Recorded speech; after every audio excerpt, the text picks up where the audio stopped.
Friends, எல்லாருக்கும் வணக்கம். இந்த வீடியோல நாம வெள்ளரிக்காய் சாப்பிடுறதுனால என்னென்ன நன்மைகள் நமக்கு ஏற்படும் அப்படிங்கறத பத்தி தான் பார்க்க போறோம். வாங்க வீடியோக்குள்ள போயிடலாம்.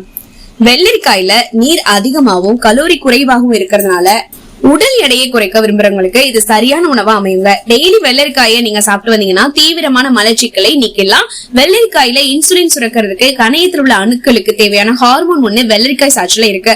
அதனால இது சர்க்கரை நோயாளிகளுக்கு ரொம்பவே ஹெல்ப் பண்ணுதுன்னு சொல்லலாம். வெள்ளரிக்காயில உள்ள ஸ்ட்ரெயிட் ரோல் அப்படின்ற பொருள் உடல்ல உள்ள கெட்ட கொழுப்புகளை குறைய செய்யும்.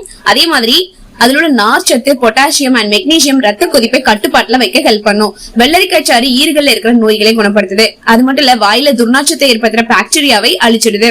சிலிக்கா அப்படின்ற அற்புதமான கனிமம் வெள்ளரிக்காயில இருக்கிறதுனால அது நகங்கள் மற்றும் முடியை பளபளப்பாவும் திடமாவும் வச்சிருக்கும். அது மட்டும் இல்ல, சல்பரும் சிலிக்காவும் முடியோட வளர்ச்சிக்கு தூண்டுகோலா இருக்கும். அது மட்டும் இல்ல, தசை இணைப்புகளை திடமாக்கி மூட்டு ஆரோக்கியத்துக்கு துணையா நிற்குங்க. வெள்ளரிக்காய கேரட் ஜூஸோட சேர்த்து நீங்க குடிக்கும் போது உடல்ல யூரிக் அமிலத்தோட அளவு குறைவதனால கீழ்வாதத்துக்கும் நிவாரணம் கிடைக்கும். உடல்ல உள்ள யூரிக் அமிலத்தோட அளவை குறைக்க வெள்ளரிக்காய் உதவுவதனால அது சிறுநீரகத்தை ஆரோக்கியமா வச்சிருக்க ஹெல்ப் பண்ணுது. சோ இப்ப சம்மர் சீசன் வேற லைட்டா ஸ்டார்ட் ஆகுது இல்லையா? சோ அதனால இந்த வெள்ளரிக்காய் என்ன பண்ணுங்க, நீங்க ஜூஸாவோ இல்ல அப்படி கடிச்சு கூட நீங்க டெய்லி சாப்பிடுங்க. முக்கியமா வெயிட் லாஸ் பண்ணணும்னு நினைக்கிறவங்க இந்த வெள்ளரிக்காய் நீங்க எடுத்துக்கலாம்.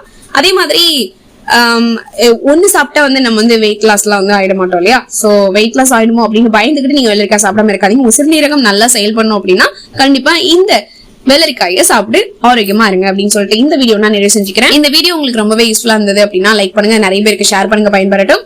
அது மட்டும் இல்ல, வேற எந்த டிப்ஸ் உங்களுக்கு தேவை, அதாவது வேற எந்த பொருளை பத்தி பயன்களை பத்தி நீங்க தெரிஞ்சுக்கணும் அப்படின்னு நினைச்சீங்கன்னாலும் கமெண்ட் பாக்ஸ்ல மறக்காம அந்த காய்களை பத்தியோ இல்ல எந்த பொருளை பத்தி நீங்க தெரிஞ்சுக்கணும்னு நினைக்கிறீங்களோ கமெண்ட் பாக்ஸ்ல மறக்காம சொல்லிடுங்க. நம்மளும் நெக்ஸ்ட் வீடியோல அது கண்டிப்பா பதிவிடலாம். ஓகேங்களா? ஓகே ஃப்ரெண்ட்ஸ், நெக்ஸ்ட் ஒரு யூஸ்ஃபுல்லான அந்த டிப்ஸோட சந்திக்கிறேன். அது வரைக்கும் நன்றி, வணக்கம்.